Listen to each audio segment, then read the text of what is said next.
nós temos um tema, as armas do cristão, adoração eucarística e devoção mariana. É verdade que, para começar o assunto, nós poderíamos falar de muitas outras armas. Essas são apenas duas das grandes que nós temos, né? Existem outras, mas é impossível falar de todas uma vez só, e foram bem selecionadas essas duas, portanto. É uma boa seleção de temas. São realmente fundamentais como prolongamento do nosso culto a Deus, que principalmente se dá na liturgia, mas com prolongamento do nosso culto a Deus, como desdobramento. Falando primeiro sobre a Eucaristia e sobre a devoção eucarística, eu quero iniciar falando de uma coisa que eu chamaria de kenosis eucarística. Kenosis é uma palavra que ocorre no Novo Testamento, na pena do apóstolo Paulo, para falar do abaixamento, ou se você quiser, do esvaziamento, aspas, do Verbo divino quando veio ao mundo. Então, o Verbo divino se abaixou, se esvaziou de sua glória, pelo menos colocou a sua glória entre parênteses, vamos dizer assim, ocultou a sua glória. Esse abaixamento, Paulo, o apóstolo, chama de kenosis. É um termo bastante técnico usado na teologia para falar disto. O movimento do verbo que se faz carne.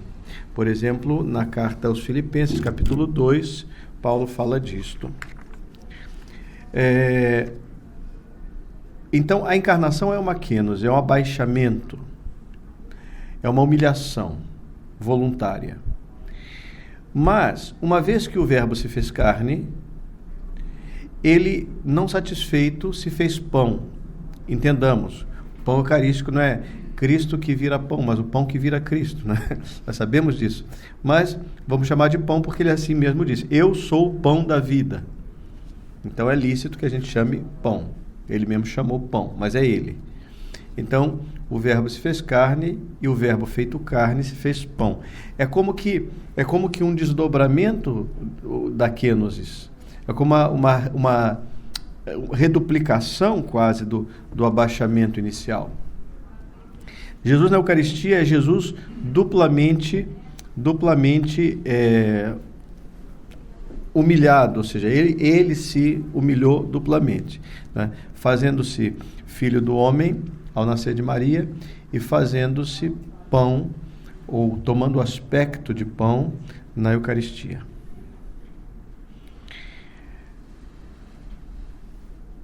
Já estar diante de Cristo na Eucaristia, portanto, em silêncio, em adoração, mesmo sem dizer nada, é uma escola de humildade, é uma escola de serviço, é aprender com Jesus a descer para servir os irmãos. Depois, Jesus Cristo, quando a consagração da Eucaristia ocorre, ele assume em si os elementos do pão e do vinho e os transforma em si. Ele assume em si. Essa assunção dessa matéria se dá pelo poder soberano do ressuscitado. Ele tem poder sobre todas as coisas. Vocês vejam, no Evangelho de João, quando Jesus fala do pão da vida, que é o capítulo 6, antes dele dizer, eu sou o pão da vida, o capítulo 6 de João, essa afirmação, eu sou o pão da vida, é preparado por dois fatos. Primeiro, a multiplicação dos pães. E segundo, Jesus caminhando sobre as águas. E depois ele vai falar, eu sou o pão da vida. Por que é importante essa preparação, multiplicação dos pães e caminhar sobre as águas? Para mostrar que Jesus tem poder sobre o pão, a matéria do pão, sobre toda a matéria também. É também no Evangelho de João que se vê a transformação de água em vinho, no início das bodas, no início do Evangelho, nas bodas de Caná. Ele tem o poder sobre a matéria do pão, e ao caminhar sobre as águas, ele está mostrando que ele tem poder também sobre o seu próprio corpo. E aí junta isso numa coisa só. Tem poder sobre o pão e sobre toda a matéria, e tem poder sobre o seu próprio corpo. Então ele pode fazer do pão o seu corpo. Aí entra, eu sou o pão da vida. Essa é a estrutura do capítulo 6 de João. Depois vocês podem ler, vocês vão notar essa linha condutora. É muito interessante. Então, Jesus assume a realidade do pão em si e por isso transforma em si. Analogamente ao que acontece quando nós comemos qualquer coisa e aquela matéria, ou parte dela pelo menos, se transforma em nós. O alimento, algo do alimento se transforma em nós. Assim, Cristo, com seu poder soberano do Filho de Deus crucificado, ressuscitado, ele assume em si essa matéria e a transforma em si. Essa é a Eucaristia. Quando nós comungamos, nós entramos nesse movimento de assimilação a Cristo. Ele nos une mais estreitamente a si, sem perdermos a nossa individualidade. Ele, misticamente, ou seja, do ponto de vista do aperfeiçoamento espiritual, né, ele vai nos transformando em si. É Agostinho que vai dizer, Santo Agostinho, que com o alimento natural, acontece que ele se transforma em nós. Mas com esse alimento, pão do céu, né, nós é que somos paulatinamente transformados nele. E na adoração eucarística, e agora eu que vou dizer, essa analogia é minha, pobrezinha, mas para nos entendermos. Na comunhão, nós ingerimos, veja bem, na comunhão nós ingerimos o Cristo. E na adoração, aspas, agora nós digerimos o Cristo. Porque não basta ingerir, tem que digerir. Se você ingere e não digere, aquilo não faz diferença para você. Pode fazer até mal, né? E a adoração eucarística é um prolongamento da comunhão no sentido de uma digestão espiritual, de uma assimilação mais profunda a Cristo. Podemos dizer, então, que a adoração eucarística, ela funciona, deve funcionar, como um desdobramento e também como uma preparação da missa. Ela decorre da missa, do sacrifício da missa e conduz a ele. Na adoração eucarística, nós podemos fazer oração de muitas maneiras. Existem até muitos textos bons produzidos ao longo da história, de gente famosa e importante, até alguns santos, outros textos divulgados e publicados também por editoras católicas ao longo dos séculos aí, inclusive recentes. Mas o mais importante na adoração eucarística é silenciar, ouvir e amar. Coisas difíceis para muita gente, né? Silenciar é uma coisa importante para a oração, porque é no silêncio que Deus se dá, principalmente. É no silêncio que Deus responde, é no silêncio que Deus semeia na alma e a fecunda. Nós, claro, temos que falar com Deus, mas não podemos falar o tempo todo. Tem pessoas que fazem da oração um exercício de falar. Elas falam com Deus, falam com Deus, falam com Deus. E aí, quando terminam de falar, amém e tchau. E Deus, então, ele gostaria de poder responder, mas ele não dá muita chance. Então, é preciso silenciar na oração. Silenciar significa mesmo, depois de ter falado, ou até antes de falar, ficar num estado de atenção contemplativa. Você foca na presença do Senhor, olha para Ele simplesmente com o olhar da alma e não precisa dizer nada, só olha. E fica em estado de receptividade, porque seja naquele momento, seja em outro, seja de maneira consciente ou de maneira misteriosamente inconsciente, Ele responderá. Mas o silêncio é fundamental. A dificuldade de silenciar é um problema grave da nossa época. Existem pessoas, observa isso, que isso é do nosso dia a dia. Existem pessoas que não sabem ouvir, não sabem silenciar, porque silenciar e ouvir é praticamente a mesma coisa. Então, não sabem silenciar. Enquanto eu estou falando com a pessoa, ela, ao invés de prestar atenção no que eu digo, ficar numa atitude receptiva, ela está interiormente reagindo. Ela está falando em cima de mim. Ela só não está, mas dentro ela está falando em cima. Ela não ouve, ela não para. Ela é reação pura. Isto é doença. Essa alma não consegue rezar direito. Ela vai fazer com Deus exatamente da mesma forma. É preciso ouvir. A oração mais cara ao homem do Antigo Testamento, ou uma das mais caras ao homem do Antigo Testamento, que Jesus rezou, com certeza, os apóstolos rezaram, Maria rezou, São José rezou, muitas vezes ao dia, ouve, ó Israel, o Senhor nosso Deus é o único Senhor. Ouve, ó Israel.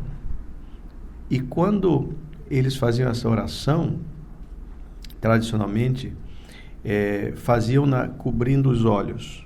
Ouve, ó Israel. Por quê? Porque nessa vida nós não temos a possibilidade de ver a Deus. Nessa vida nos é dado ouvir a Deus. E se o ouvirmos nessa vida, nós o veremos depois. Mas se nós não o ouvirmos aqui, nós não o veremos depois. Ouvir é o primeiro passo, é a partida e o caminho. A chegada é o ver. Então, fecha os teus olhos a tudo o que vês, porque não é isso ainda. O que se vê é transitório, o que não se vê é eterno, palavras de São Paulo. Fecha os teus olhos ao que é transitório, dirige o teu coração para Cristo e ouve. Ouve. É preciso saber silenciar e ouvir. Senão nós perdemos muito da nossa oração e do nosso tempo empregado na oração, se não for incluído aí na oração o silenciar e o ouvir. Portanto, silenciar, ouvir e amar. É um exercício de amor. O que eu vou dizer? Bom, tem muita coisa para dizer. Jesus certamente você tem muito assunto. E ele tem muito assunto com você, principalmente. Ele tem. Mas também é um exercício de amor. E o amor não precisa ter assunto, né? Quando a gente ama, a gente inventa assunto. Para poder estar junto. Para poder interagir. Se não tem assunto e nem consegue inventar, então o amor está realmente frio. E é preciso pedir a Jesus que mude isto em mim. E pelo menos por isso eu vou me colocar diante dele, vou silenciar: Senhor, concede-me amar-te acima de todas as coisas. Aquece o meu coração no teu amor, né? Ensina-me a amar-te. É o mínimo. Pelo menos isso. Pelo menos esse assunto eu tenho. Hoje é dia de Santa Clara, com São Francisco, fundadora da Ordem Segunda Franciscana, que são as monjas clarissas. Nós temos aqui o Mosteiro das Clarissas na Gávea, no Rio de Janeiro. E Santa Clara, como é de conhecimento de vocês, certa vez ela estava no seu mosteirinho lá, e ali por perto estavam desembarcando alguns muçulmanos que estavam querendo conquistar a região. Houve ataques e investidas para conquistar territórios. Muitas vezes na Itália, né? A Itália sofreu muito isso em tempos passados, porque eles conquistaram Constantinopla e depois ficaram tentando conquistar o Ocidente, passando pelo Oriente, foram barrados na Romênia e em outros lugares, na Hungria, na Romênia, e tentaram também pela Itália, por baixo, tá? A Batalha de Lepanto mais tarde, né? A constituição da festa do Nossa Senhora do Rosário e tudo mais. Então, eles sempre tentaram. E numa dessas investidas, isso foi ainda no século XII, época de Santa Clara, estavam chegando perto do mosteiro. Entraram pelo mar e estavam chegando perto. E aí, então, as religiosas estavam ali desprotegidas, humanamente falando. Quer dizer, havia os muros do mosteiro, etc., mas não se sabia se seria suficiente para protegê-las. Era um perigo muito grande. Então, Santa Clara, dada a emergência da situação, ela foi ao sacrário, tomou a hóstia consagrada e levou-a no ostensório. O mosteiro ficava no alto, até um lugar onde se via lá embaixo, não é? E fez tudo isso naturalmente em oração, e as irmãs em oração, pedindo a Jesus que as defendesse, porque não havia outra possibilidade. O que fazer, o quê? Ela o fez, então. Levou a Eucaristia. E, misteriosamente, os muçulmanos ficaram horrorizados com alguma coisa. Não sei o que viram, o que sentiram, mas houve uma confusão que se instaurou nas suas fileiras, e eles, apavorados, bateram em retirada. E nunca se soube exatamente o motivo da parte deles, o que viram, o que sentiram, etc. O fato é este: foram libertadas pela simples visão do Santíssimo Sacramento. Portanto, é claro que ele é nossa arma ofensiva e defensiva. Muito oportuno que essa reflexão nós a façamos no dia de Santa Clara, né? Que ela rogue por nós. Agora também, falando da Eucaristia, eu disse que o Verbo se fez carne, e o Verbo feito carne se disfarçou de pão, para não dizer se fez pão, porque não é pão, não sabemos, permanecem as aparências apenas. Mas vamos ao termo que é bíblico, né? Eu sou o pão da vida. Então é lícito dizer: o Verbo se fez carne, e o Verbo feito carne se fez pão, entendendo que é Jesus, não é mais o pão. Falando disso, nós lembramos de Maria. Por quê? Não é uma conta de chegar, porque agora eu quero falar de Maria, então eu dou um jeito de chegar nela. Não é. Tem uma ligação intrínseca com o tema Maria, a Virgem Maria. Ligação intrínseca. Por quê? Porque para que o Verbo se fizesse carne, Deus tomou carne de uma mulher, e foi ela. Então, nasceu da Virgem Maria. Veja bem, o credo é muito, muito bem redigido. O original é grego, depois a tradução latina é bem literal, e o grego diz que ele é egeneto ek, né? Maria. Então, esse ek, depois em latim vai ser traduzido como ex Maria. Significa o quê? Tirado de, feito a partir de. Ele não foi implantado no ventre de Maria, não foi como uma implantação de embrião ou de óvulo fecundado, nada disso. Não foi implantado, ele foi tirado dela, a carne dele foi tirada dela. Ex Maria Virgine. Esse ex significa exatamente isso. Proveniência de matéria. E o ek grego do texto original, exatamente a mesma ideia. Proveniência material, veio dela, né? Então, falar da encarnação é necessariamente falar desta mulher, bendita entre todas. Pode-se dizer, pensando na Eucaristia, que Maria, dando carne ao Verbo de Deus, preparou o pão para a oblação, a matéria do sacrifício. Ela é, aliás, como para me lembrar aqui, que quando Jesus fala a parábola do reino de Deus, que é como um fermento que a mulher mistura em 3 medidas de farinha, etc, etc. Certamente ele tinha em mente o que ele via sua mãe fazer em casa, né? Como é que ele sabia dessa receita? A receita era dela. Um pão, o reino dos céus é como fermento que a mulher mistura em 3 medidas de farinha e levéia da massa. Ele via Maria fazer e assim transmitiu. Portanto, Maria deu carne ao Verbo, preparando o pão para o sacrifício, a matéria do sacrifício. O sacrifício da cruz, o sacrifício da Eucaristia. Ela, a Virgem Maria, é a imagem da igreja. Atenção, duas coisas. Ela é a imagem da igreja e modelo para a alma fiel. Tudo aquilo que se diz de Maria, se diz da igreja e se deve poder dizer também da alma fiel. Dizer que ela é a imagem da igreja significa ela reflete as propriedades, as características essenciais da igreja, assim como Deus a quis.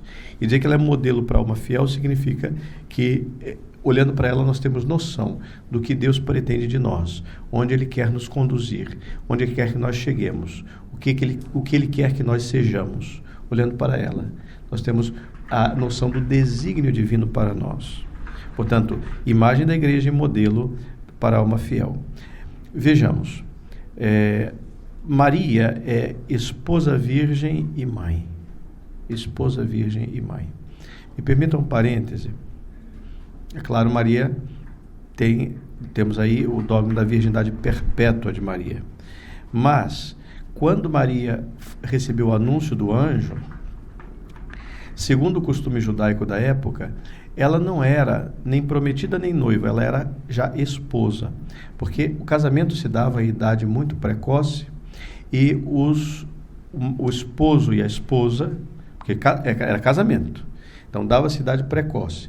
O esposo e a esposa voltavam para a casa dos pais depois da cerimônia de casamento, que era muito simples e reservada, familiar. Voltavam para a casa dos pais. O rapaz morava com seus pais e a moça também, até atingir a idade de poderem coabitar e inaugurar a vida a dois. E quando chegava esse dia, fazia-se uma festa, aí era a grande festa, que não era de casamento, mas era de núpcias, também chamada bodas. Aquela festa de Caná da Galileia não foi um casamento, foi uma festa de núpcias e de bodas.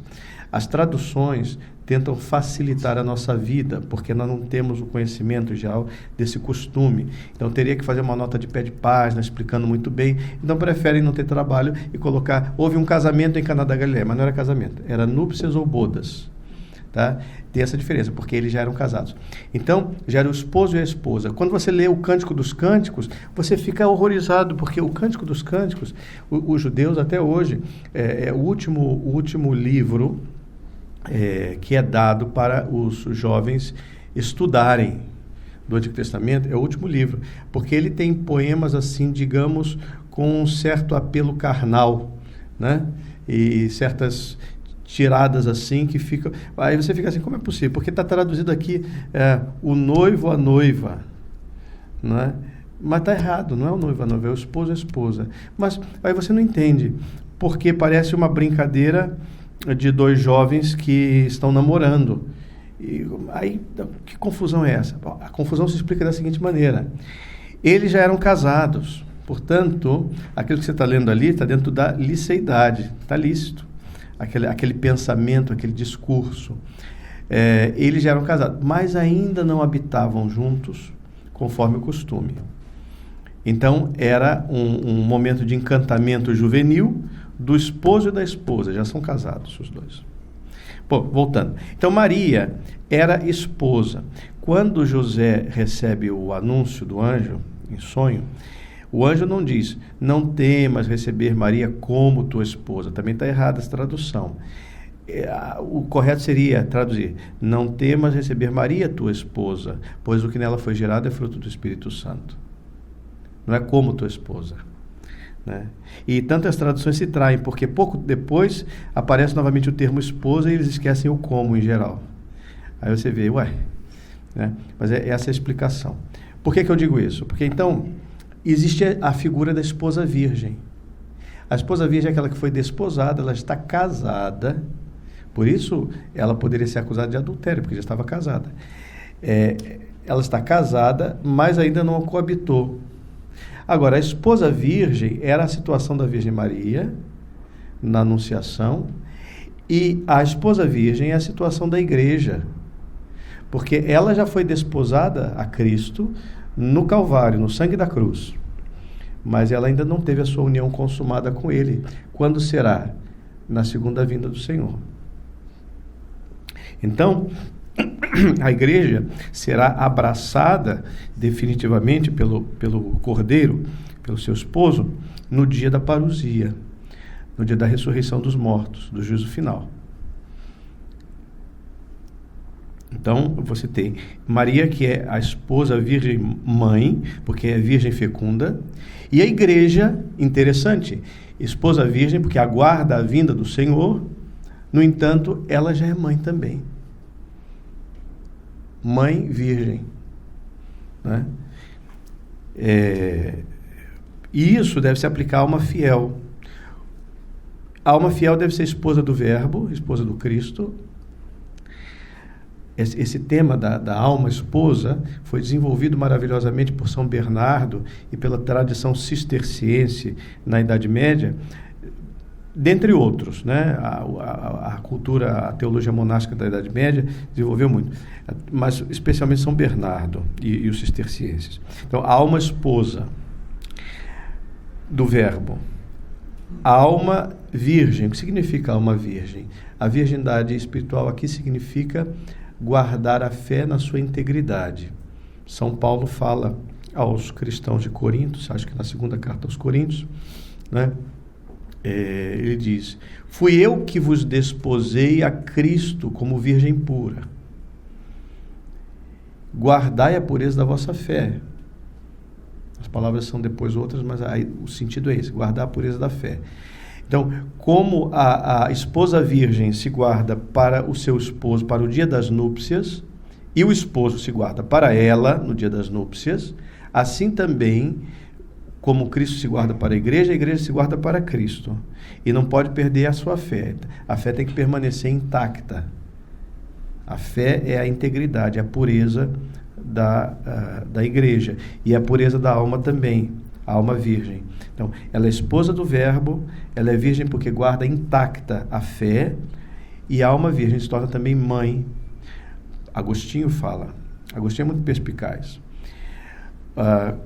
Quando Jesus, certa vez, recebendo a visita de sua mãe e dos seus primos, chamados irmãos, foi interrompido numa pregação, estava ele falando ao povo, e alguém interrompeu: tua mãe e teus irmãos estão aí. E ele diz: quem são minha mãe e meus irmãos? Todo aquele que cumpre a vontade do meu Pai é meu irmão, minha irmã e minha mãe. Jesus fez o que aquele? Ele foi hábil pregador, era hábil pregador, e foi perturbado, talvez no momento em que as pessoas estavam com a atenção toda voltada ali, e alguém chega e traz esse assunto do nada. Estão te procurando aí, todo mundo olha para trás para ver quem é a mãe dele, para ver quem são os parentes, etc. Quebra-se a atenção da audiência, né? E agora é um burburinho. O que é que Jesus faz? Jesus não é deselegante. Ele pode dizer: ei, pessoal, estou falando aqui, ó, atenção para mim. Quem faz isso sou eu, né? Mas ele não faz isso, ele é muito elegante. Então ele diz assim, ele usa uma técnica. Ele toma o assunto que perturbou a atenção da audiência e deste assunto ele retoma. Isso é uma técnica muito boa, né? Então ele diz: quem é minha mãe, quem são meus irmãos? Aí todo mundo, opa, ele está falando disso, vamos ver. Aí ele puxa, entendeu? Ele puxa para si novamente. Essa é uma técnica do pregador. Agora, Agostinho vai perguntar: bom, que a alma se torne, fazendo a vontade do Pai, que a alma se torne irmã ou irmã de Cristo, a gente entende. Mas como é que a alma vai se tornar mãe de Cristo? Ele não foge do problema. E ele diz: da mesma forma que pela fé Maria concebeu por obra do Espírito Santo, concebeu Cristo no seu ventre por obra do Espírito Santo, assim a alma pela fé, por obra do Espírito Santo, concebe em si a presença de Cristo. E da mesma forma que Maria no parto deu Cristo ao mundo, assim a alma no parto das obras, das boas obras, dá ao mundo o Cristo que ela possui na fé. Ela possui o Cristo está escondido na fé.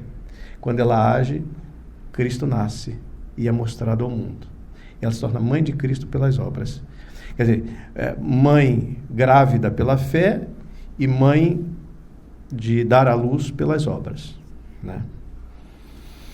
Então, a igreja é esposa virgem mãe, Maria esposa virgem mãe, e a alma fiel deve ser também esposa virgem mãe. A igreja e a alma fiel contemplam em Maria a sua própria vocação e a sua própria natureza. Então, a devoção mariana, sob essa ótica, é o cultivo da nossa identidade e da nossa vocação. É o cultivo do plano divino a nosso respeito. É a contemplação do plano divino a nosso respeito. Também a devoção mariana, ela tem outra característica de ser proteção da fé cristológica e eclesiológica. Veja bem, é muito interessante isso. Em geral, os dogmas marianos foram proclamados, salvo um ou outro, talvez os dois mais recentes, que é a Imaculada e a Assunção, mas os dogmas marianos foram proclamados sempre em conexão com alguma definição doutrinária cristológica e em decorrência desta afirmação cristológica. Eu vou dar um exemplo. No Concílio de Éfeso, 318 ou 81, misturo os números, até século IV. Concílio de Éfeso havia que definir se era aceitável ou não era aceitável, aplicado a Maria, o título Mãe de Deus, porque o pessoal estava discutindo isso. Surgiu uma grande discussão em torno disso. E tornou-se uma briga feia. Quem levantou essa bandeira de que não podia ser chamado Mãe de Deus, mas devia ser chamado Mãe de Cristo, porque a natureza divina não tem mãe, é eterna, a natureza divina não pode ser gerada humanamente, então devia ser chamado Mãe de Cristo, etc. Então, quem levantou essa bandeira foi nada menos que o patriarca de Constantinopla. No entanto, a igreja, em todo o mundo praticamente, já chamava Maria Mãe de Deus, e o povo já a chamava assim, etc. E agora, então, precisou definir isto, resolver isto. Foi uma das questões do Concílio de Éfeso. Mas não foi a única questão. A principal questão do Concílio de Éfeso foi a heresia nestoriana, que dizia o seguinte: em Jesus Cristo existem duas pessoas, dois sujeitos, né? Dois sujeitos, um sujeito humano e um sujeito divino. Ou seja, duas pessoas, dois eu, um eu divino e um eu humano. O eu divino tem natureza divina, obviamente, e o eu humano tem natureza humana, mas são duas pessoas trabalhando juntas, como se fosse duas cabeças, né? Uma divina e uma humana. E por isso Maria é mãe desta pessoa humana, o Cristo, mas não é mãe da pessoa divina, o Verbo. Essa é a heresia nestoriana. E o Concílio de Éfeso rejeitou a heresia nestoriana, resolvendo da seguinte maneira: Jesus tem natureza divina plena e natureza humana plena. Só que essa natureza humana não pertence a uma pessoa humana. Esta natureza humana pertence à pessoa divina pré-existente. A pessoa divina vem com natureza divina, que lhe é própria, claro, né? E assume em Maria a natureza humana, sem que por isso se constitua uma segunda pessoa, porque já existe uma pessoa. Então, uma pessoa que tem duas naturezas. Mas a segunda natureza se ancora na primeira pessoa. E não é possuída pela primeira pessoa, assumida pela primeira pessoa, sem deixar de ser humana, natureza humana, não muda nada, mas pertence à pessoa pré-existente, não tem uma segunda pessoa aqui. Então, é muito importante isso, que a linguagem do dogma não pode ser mudada sob pena de confusão, desaba tudo. Então, a linguagem é esta: duas naturezas e uma pessoa. Natureza humana, natureza divina, pessoa divina só. Eu fico arrepiado quando lembro de vezes em situações várias na igreja, em situações entre católicos, enfim, sei lá, não me lembro exatamente agora, não me lembro, mas situações em que eu ouvi pessoas falando de a pessoa humana de Cristo. Isso é herético, né? Herético porque isso nos coloca antes de Éfeso e nos coloca naquela confusão que se resolveu com a definição. Então, veja só, vocês estão me acompanhando. Uma pessoa possui duas naturezas. A pessoa divina possui natureza divina e natureza humana assumida na encarnação. Mas, como só existe um eu, que é o eu divino, portanto, pessoa divina, Maria é dita mãe desta pessoa, que é divina. Maria é dita mãe dessa pessoa. Em outras palavras, quando o Verbo se fez carne e assumiu a natureza humana, ele se tornou, por meio desta natureza humana assumida, sujeito de operações humanas. Vamos lá. Jesus comia. Quem é o sujeito da operação de comer? O Verbo, o Filho eterno. Deus Filho. Eu posso dizer, Deus comeu. Deus come. Bom, através da natureza divina, Deus não come. Mas através da natureza humana que ele assumiu, ele come. É ele que come. É ele quem comanda essa natureza, ela pertence a ele. Agora, Jesus chorou. Se fala 2 vezes que Jesus chorou. Uma explicitamente, outra um pouco implicitamente. Explicitamente, quando foi ressuscitar Lázaro, né, junto ao túmulo. E implicitamente, quando ele se lamenta sobre Jerusalém, antes da paixão. Deve ter chorado outras vezes também. Então, Jesus chorou. Quem chorou? Deus chorou. Deus Filho. Deus chorou. Mas Deus não chora, não. A natureza divina é incapaz de chorar, mas a natureza humana que ele assumiu, da qual ele é o sujeito, é capaz de chorar. Então, Deus chorou através da natureza humana assumida na encarnação. Deus comeu através da natureza divina assumida na encarnação. Deus se cansou através da natureza divina humana assumida na encarnação. Deus morreu. Nietzsche ia ficar com raiva de mim. Porque eu dizia a ele, você tem razão, você acabou de professar a fé católica, né, na encarnação do Verbo. Deus morreu, não como você pensa, mas eu vou te dizer como. Através da natureza humana assumida na encarnação. A natureza divina é impassível, não morre. A natureza humana morre e ela pertence a uma pessoa divina, então Deus morreu. Ele é o sujeito dessa ação de morrer. Então Deus tem mãe.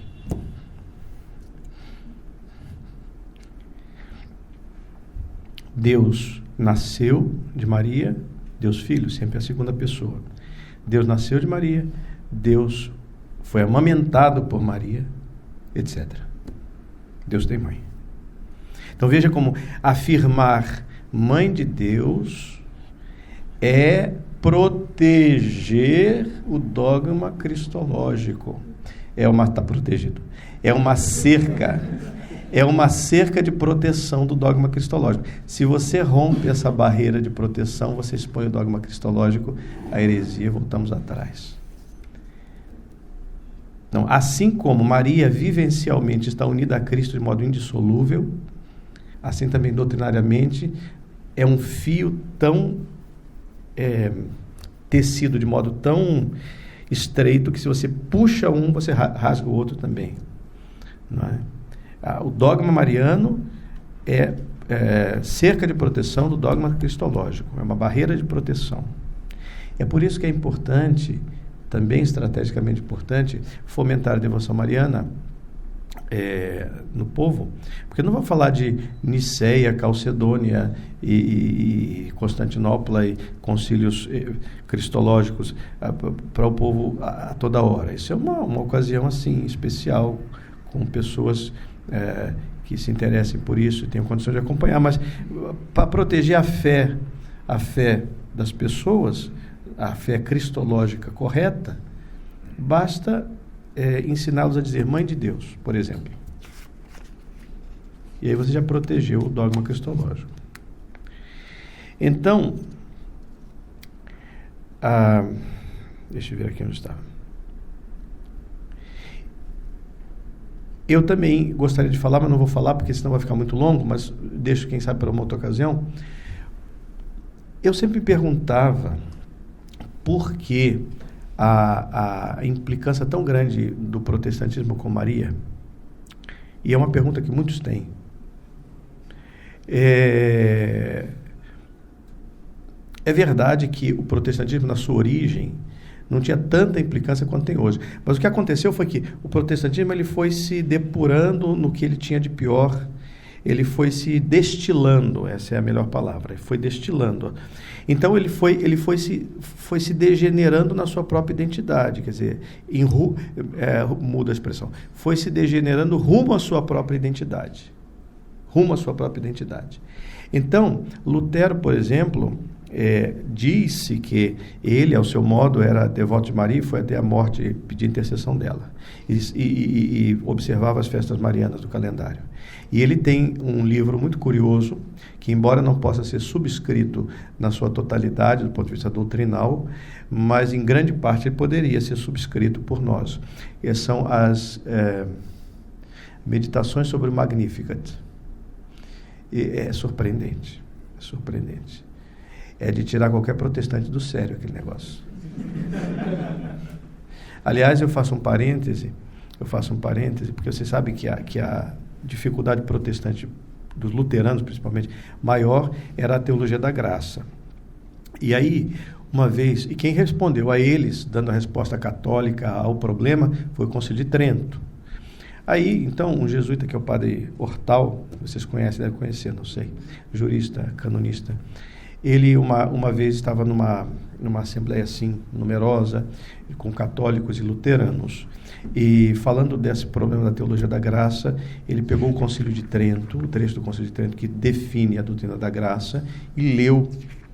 Ele disse assim: eu queria que vocês me dissessem, assim, tentassem adivinhar quem é que escreveu isso aqui. Aí ele leu a doutrina da graça segundo o Concílio de Trento, que é uma resposta a Lutero. Muita gente ali disse que devia ser de Lutero aquele negócio. Aí ele falou: pois é, essa aqui é a resposta a Lutero, do Concílio de Trento. E em relação a Nossa Senhora, eu já fiz essa prova também. Já peguei o Magnificat de Lutero, é o contrário, né? E li um trecho. Ele exalta Maria de uma maneira inigualável, um negócio impressionante, impressionante. Aí ele comete alguns erros, mas em geral dá para subscrever. Então, e Calvino, por exemplo, também afirmava que não, Maria não teve outros filhos. Esses irmãos de que fala a Escritura são parentes próximos, como era o uso. E hoje eles atacam, dizendo, não, porque é uma mulher qualquer e não sei o quê. Entendeu? Então, foi vindo. Agora, por que essa implicância? Essa era a nossa pergunta inicial. Eu acho que estou conseguindo chegar ao ponto. É o seguinte: o protestantismo tem um problema assim, velado, inconfesso, né? Um problema com a parte encarnatória, ou seja, a parte material. O protestantismo tem problema com a carne de Cristo, o protestantismo tem problema com a carne da igreja, o protestantismo tem problema com a carne de Cristo na igreja e na Eucaristia.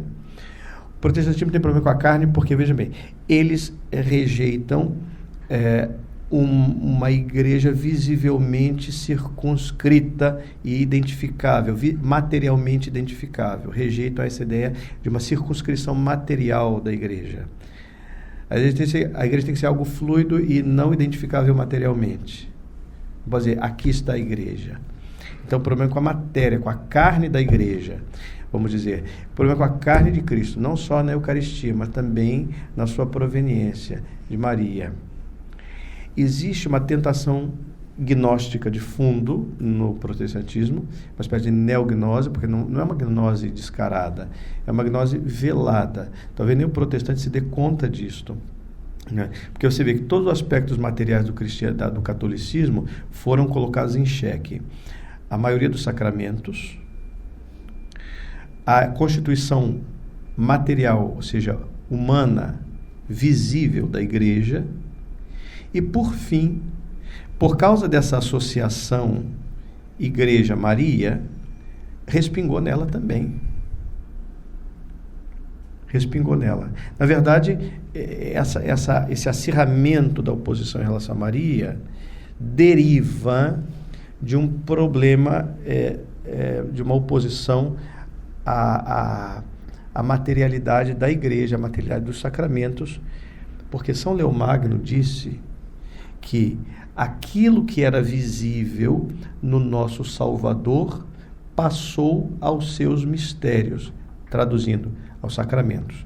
Aquilo que era visível no Salvador passou ao sacramento. Então, a visibilidade da igreja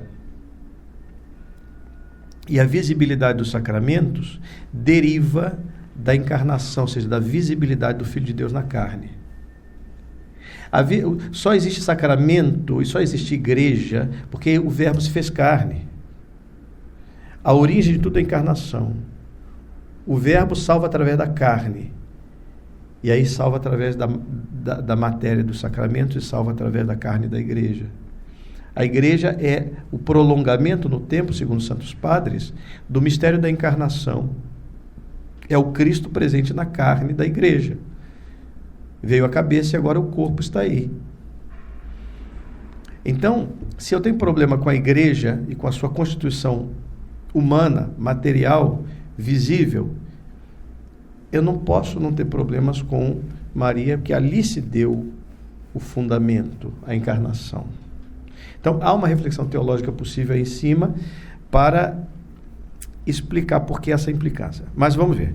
Ainda, a devoção mariana nos dá, portanto, é a proteção da fé cristológica e eclesiológica. Depois, a devoção mariana nos dá olhos de ver e ouvidos de ouvir Jesus Cristo. Vocês sabem que essa expressão Jesus a usou muitas vezes, né? Quem tem olhos de ver, veja, quem tem ouvidos de ouvir, ouça. Para dizer, nem todos vão compreender o que eu estou dizendo, mas aqueles que tiverem o coração aberto e buscarem a verdade. Então, olhos de ver e ouvidos de ouvir.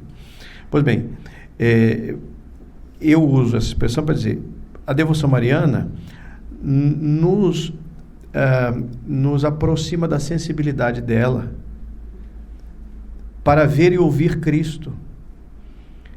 Quando João Paulo II escreveu o Rosarium Virginis Maria, que é uma encíclica sobre o Rosário, ele escreveu que recitar as Ave-Marias enquanto você tem o coração voltado para os mistérios da vida de Cristo significa olhar Jesus com os olhos de Maria. É um exercício para contemplar Jesus com os olhos de Maria, porque ninguém melhor do que ela soube ver Jesus. E podemos estender a expressão, queremos também ouvir a Jesus com os ouvidos de Maria, porque ninguém melhor do que ela soube ouvir Jesus. Então, aproximar-nos dela, identificar-nos com ela espiritualmente, né, aprendermos na sua escola, né, é aprendermos a ver como ela viu e ouvir como ela ouviu Jesus. Ou seja, como Jesus quer ser visto e ouvido. Falávamos que a adoração eucarística e o culto mariano são armas do cristão, correto? Já vimos o culto eucarístico, a devoção eucarística como arma nas mãos de Santa Clara, que se defendeu da invasão dos mouros, né, com o Santíssimo Sacramento apenas exposto. Agora vemos Joana d'Arc com seu estandarte, Jesus e Maria. Nome de Jesus e Maria no estandarte. Esse estandarte é à frente da sua tropa, do seu pequeno exército, muitas vezes vitorioso. Jesus e Maria. Joana d'Arc, parêntese, né? Ela, antes de cada batalha, obrigava todos os seus soldados e oficiais a se confessarem. E antes da batalha também, ela mandava um arauto à frente para as fileiras do inimigo, para dizer que, anunciar a possibilidade de rendição, também dizer que se preparassem, porque o juízo de Deus podia chegar a qualquer momento. Então, se quisessem guerra, iam ter guerra, mas que se preparassem para não perder as suas almas, né? Então, ela se preocupava com a salvação dos seus e dos inimigos também. Então, o estandarte dela era um estandarte de seda branca, bordado com o nome Jesus, Maria. Então, é arma. Os czares, e aí estamos no âmbito da Igreja Oriental, também depois do cisma, né? Mas era comum os czares levarem à frente do exército um estandarte, ou a modo de estandarte, um grande ícone do Cristo e de Nossa Senhora. Inclusive, esse ícone muito conhecido da chamada Virgem da Ternura de Vladimir, famosíssimo, é um modelo assim, para dizermos, parecida com a famosa imagem de Nossa Senhora do Perpétuo Socorro, naquele modelo ali, mas é um outro ícone. Ele é bem conhecido, ícone, é a Virgem da Ternura, podem procurar que vocês vão achar e certamente já viram. Ele é um ícone grande, pintado em uma tábua de madeira, preparada, etc., e ele era levado numa haste, como um grande estandarte. É uma virgem guerreira, ela ia à frente das tropas imperiais do czar. E essa imagem, você nota que ela tem algumas falhas, algumas quebras, porque aquilo era coberto com material, às vezes meio quebradiço. Ela tem umas quebras e uns pontos mais fundos, assim. É porque aquele estandarte, ele levou muitas flechadas, não é? Ele tem marcas de batalhas.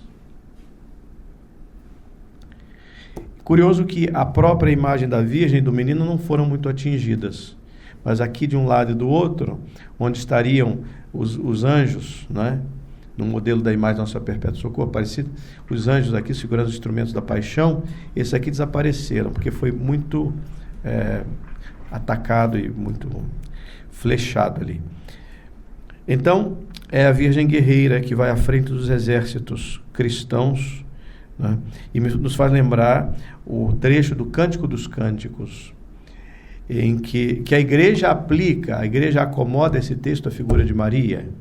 O trecho conhecido: quem é essa que surge como a aurora, bela como a lua, brilhante como o sol? Isso não vai lembrar Apocalipse, depois que vai ver a mulher vestida com o sol, tendo a lua debaixo dos pés. Vejam que há uma continuidade na escritura, né? Então, quem é essa que surge como a aurora, bela como a lua, brilhante como o sol e terrível como exército com bandeiras erguidas, né? Então, uma visão épica, né? Gloriosa de um exército pronto para a batalha, e Maria, na acomodação litúrgica desse texto que a igreja faz, Maria é esta que surge como a aurora, bela como a lua, etc., e terrível como exército com bandeiras desfraldadas, porque ela está pronta para a batalha. Que batalha é essa? Porém, inimizade entre ti e a mulher, entre a tua descendência dela. Ela te pisará a cabeça e tu lhe ferirás o calcanhar. Essa batalha que começou no Éden e se estende até o Apocalipse. Essa batalha que está em curso. E nós nos refugiamos sob o seu manto, porque ela foi dada a esmagar a serpente. Eu quero, então, terminar dizendo que, citando, né, a frase atribuída a São Bernardo, o grande devoto da Virgem Maria, chamado pela tradição o cantor da Virgem Mãe, Bernardo de Claraval, que foi quem pregou a primeira cruzada. Aliás, é interessante esse dado dentro do nosso tema. Essa frase atribuída a ele: os servus Mariae numquam peribit. Um servo de Maria nunca perecerá. E isso no contexto, obviamente, da batalha que nós vivemos, né? E dispensa comentários. Então, essa foi a nossa contribuição, espero que tenha ajudado para nos animar à adoração eucarística. O principal culto eucarístico é a Santa Missa, diga-se de passagem. A melhor culto eucarístico que se pode fazer a Jesus na Eucaristia é a participação atenta, devota e bem feita na Santa Missa. Mas o prolongamento, o desdobramento, como disse, é justamente a adoração eucarística, e que nos possa ter animado, portanto, a adoração eucarística e a devoção mariana, tal como a igreja entende e propõe, né? Vamos fazer uma Ave Maria, agradecendo a Deus e pedindo intercessão da Virgem. Ave Maria, cheia de graça, o Senhor é convosco. Bendita sois vós entre as mulheres, bendito é o fruto do vosso ventre, Jesus. Santa Maria, Santa Maria, Mãe de Deus, rogai por nós, pecadores, agora e na hora de nossa morte. Amém.